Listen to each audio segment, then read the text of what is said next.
What's going on, guys? My name is CJ Wolf and this is Dark Souls 3. So, continuing on with my random invasion discussion, there were a few things that I wanted to talk about in the previous video, but I just I just ran out of time, so we'll talk about it in this one. There's this uploader.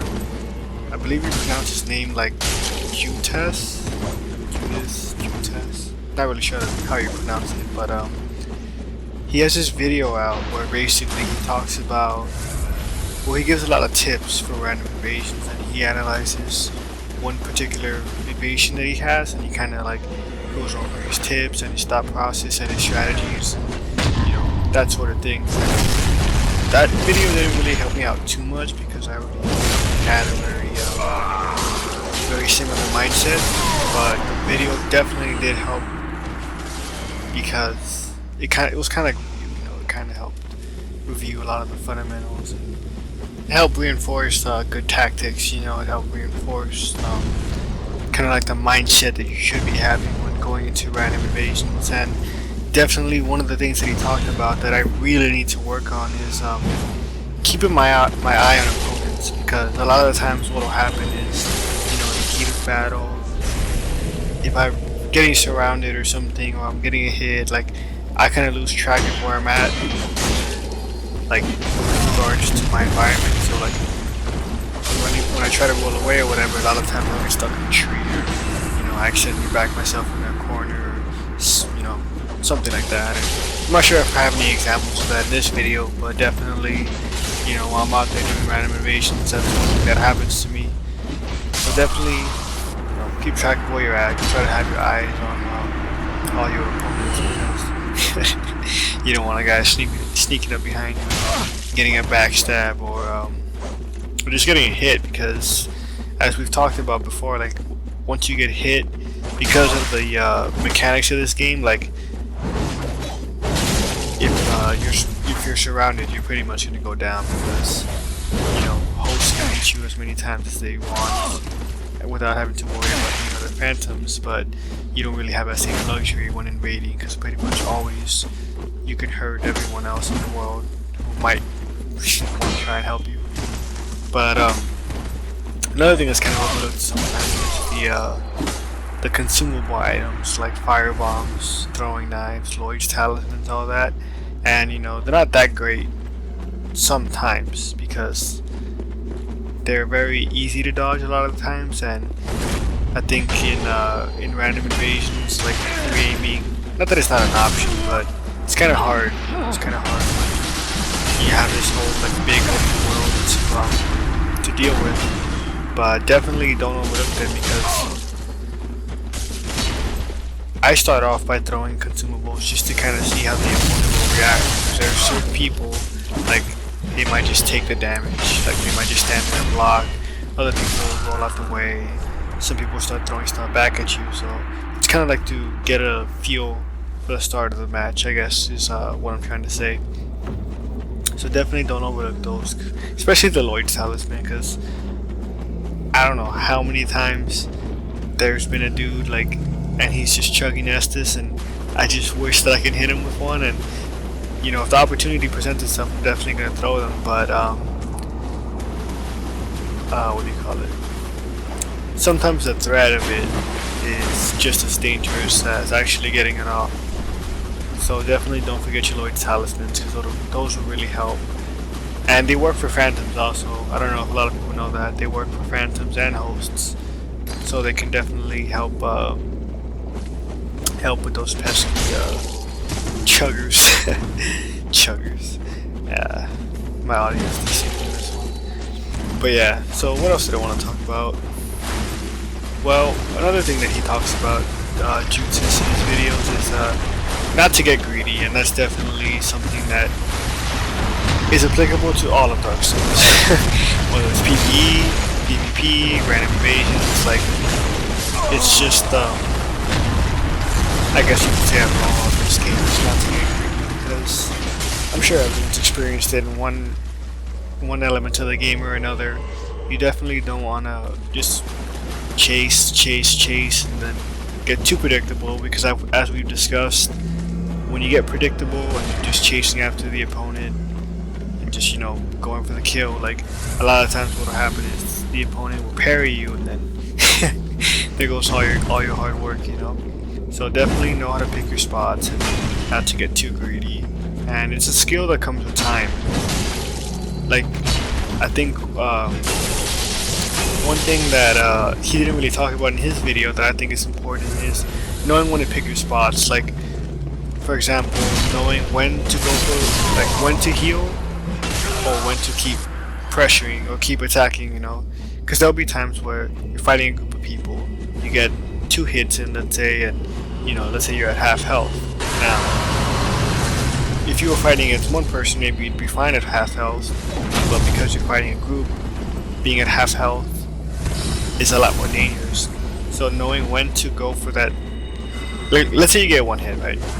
Knowing when to go for the second attack and knowing when to back off, maybe heal, or just, you know, regroup yourself is a really important skill, because I've lost a lot of games because I'm like, oh, I got a hit, great, let me go for another one, and I should have backed off because someone else came around behind me, or after that second hit and I backed off, let's say I didn't have enough stamina that, like, I just, you know, I couldn't get away, like, because the thing is, with my build, I don't really have a lot of stamina. Like, I have enough, but I don't have a lot. After 2 hits, I could swing like Ultra Great Sword 3 times before I'm out of stamina. So after those 2 hits, I have like a little tiny chunk left, and, you know, it might not be enough to run or roll away multiple times. So that's why I say, like, sorry, you really need to learn how to pick your spots and just you know, make wise decisions. Like, don't just parry spam, you know, don't just rush in like a madman, you know, swinging your sword because you might get parried. But yeah, picking spots is definitely a skill that is acquired over time, you know, with experience. Because I've gotten a lot better. I've gotten a lot better at, you know, knowing when to swing, when to weave in and out of the group, you know, and kind of like how to bait them to come to you. Because if you're gonna do random invasions, some of these guys are tough. Like, you get a group of like 4 or 5 people, and it's tough, like, to just face them head on, you know, because of all the advantages. So sometimes what you gotta do is like kind of egg them on and use the environment to your advantage, like whatever that is, you know. As for example, in the Duke's Archive, like a lot of times, like, I'll just run up the ladder near the bonfire and just hope that they follow me, because that way maybe I can hit them off the ledge, well, push them off the ledge, like, whatever, you know. So I mean, we're invaders, we gotta do whatever we can to win. You have so many things against you that you need to use whatever it takes to kill the host, and I think that's like your priority, because sometimes, like, I've seen a lot of dudes, these so-called gangsbangers, like, they want to kill everyone. They want to kill the phantoms, they want to kill the host. Like, they're not going to be happy until everyone's dead. I mean, that's cool, you know, like, if you're that great, like, if you can just murder everyone, go ahead. But me, my priority is the host, and if I can get the host, that means all the phantoms go away, and I kind of break up their little gang squad. So for me, I prefer the host, but I mean, it's up to you. And I guess one little piece of advice that I have is there's that new ring that pretty much it makes everyone say, it makes you look like you're human, and at the top it'll say Host of Embers. So if a lot of people are wearing that ring, they'll all say Host of Embers, and they'll have their character's name. But see, the thing about that ring is, like, it can be confusing because you might be like, well, who's the host? But if you just pay attention when you first invade, it'll tell you, like, oh, you know, Host of Ember, you've invaded the Host of Ember's Bob, you know. And then when you look at the 4 characters, if only one of them is named Bob, then, you know, Bob's the host, and you know which one it is, despite the fact that they're using that ring. So definitely, you know, pay attention to that, because that'll help you know who the host is, and maybe you can make a decision as to who you want to go to from there. I guess one thing that's kind of been bothering me lately is why the hell doesn't two-handing a weapon off of riposte do more damage. Like, I don't get it. It's been that way since Demon Souls, I believe, and I'm not sure if it was like that in Bloodborne or Dark Souls 2, but definitely Demon Souls and Dark Souls 1, if I remember correctly, if you did a riposte with two-handed as opposed to one-handed, you did more damage, and I really don't understand why they switched it. Like, why would they take that, you know, mechanic out? Because I mean, if you just think about it logically, like, you can put more force into a weapon if you thrust it with both your hands than if you just thrust it with one hand. Like, you know, it's gonna do more damage. You know what I mean? Like, how come the R1s and the R2s would do more damage two-handed, but the riposte won't? Like, that doesn't really make any sense to me. But that's gonna kind of lead me to a discussion that I want to have in another video, but I'll save that for that. I just thought I'd kind of like introduce it now. But yeah, so let's talk about some good weapons for random invasions. I like ultra great swords. I like them because they hit horizontally, and when you're facing down a group of invaders, like, those horizontal swings are good, especially if you free aim them, because you can kind of guide the sword to swing the direction of everyone who's invading you, like, you know, all your opponents. So you can kind of get them like all at the same time, and because of the mechanics, you can get pretty much 2 free hits on the whole group at a time. Oftentimes you won't kill them with 2 shots with an ultra great sword, at least not with my build, but it'll definitely do damage and send them scrambling, hopefully, at least into like a panic state. So ultra great swords are good, and then a lot of weapons with that like spin slash skill are good too, because it covers a lot of range and it's horizontal. Like, for example, what's it called? The Exiled Greatsword. That one's pretty good. It has a lot of horizontal swings. The weapon art. I don't think it true combos. Like, I think if you do a R1 into the weapon art, I don't think it works 100% of the time, but it works well enough that I think it deserves like an honorable mention. Fast weapons are always good.